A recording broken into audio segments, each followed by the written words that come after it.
वताकुलून तुरासा अकलन लम्मा, तो फरमाया कि तुसी ते चाहते हो कि सारी दी सारी विरासत खा जावो। व तुहिब्बून अल माल हुब्बन जम्मा, विरासत किसे दी खाना हराम है, ना किसे भरा दी ते ना किसे भैन दी, बेटी दा भैन दा हिस्सा ना देना ये जुल्म है। फरमाया कि व तुहिब्बून अल माल हुब्बन जम्मा वताकुलून तुरासा अकलन लम्मा, तुसी चाहते हो कि सारे दी सारी विरासत तुहानू कल्लियां नू मिल जाए, तुसी दब के खा जाओ, दूसरे नू महरूम कर दो। व तुहिब्बून अल माल हुब्बन जम्मा, और तुसी चाहते हो कि माल तुहाडे कोल जमा हो जाए, यानी माल ना बड़ी मोहब्बत कर दे हो और उन्होंने जमा कर करके बड़े खुश होंदे हो। कल्ला, फरमाया बिल्कुल नहीं, एदा नहीं, ये दुरुस्त नहीं। इदा दुक्कतिल अर्दु दक्कन दक्का, जिस वेले जमीन जड़ी है कुट कुट के बराबर कर देती जाएगी, जमीन पद्धरी हो जाएगी, उस वेले ना कुरान करीम चाहता ना कोई ऊंचाई होएगी ते ना कोई गहराई होएगी, सब बराबर हो जाएगी। वजा रब्बुका वल मलकु सफ़न सफ़ा,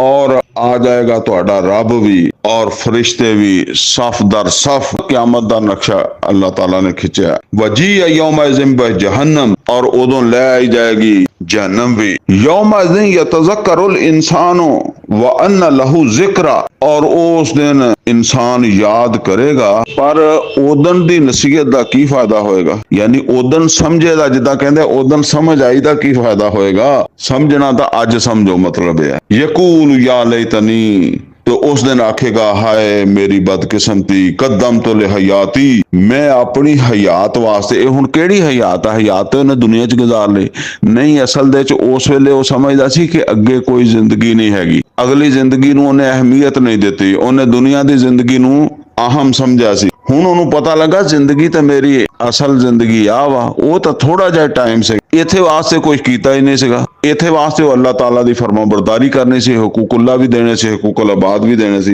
हुण वो कहंदा कदम तो लिहयाती, काश मैं अपनी इस जिंदगी वास्ते कुछ अगे भेजिया हुंदा। फयौमइज़िन ला युअज़्ज़िबु अज़ाबहु अहद, ते उस दिन ओनू अजाब जेड़ा दिता जाएगा ओदे वर्गा अजाब भी किसी ने नहीं दिता होएगा, यानी उस दिन जेड़ा अल्लाह उन्होंने अजाब देगा ना, उदा दी तकलीफ मुसीबत अजाब किसी होर ने नहीं दिता होएगा या कोई होर नहीं दे सकता। वला यूसिकु वसाकहु अहद, और ना जिदा उन्हें बन के रखना, जिवें कैदी बने हुंदे है ना, जिदा उन्हें बनना उदा किसी ने बनया ही होएगा। या अय्यतुहन नफ्सुल मुतमइन्ना, ए नफ्से मुतमइन्ना, यानी जेड़ा भी बंदा फौत होया और उन्हें जिंदगी गुजारी है अल्लाह दी फरमा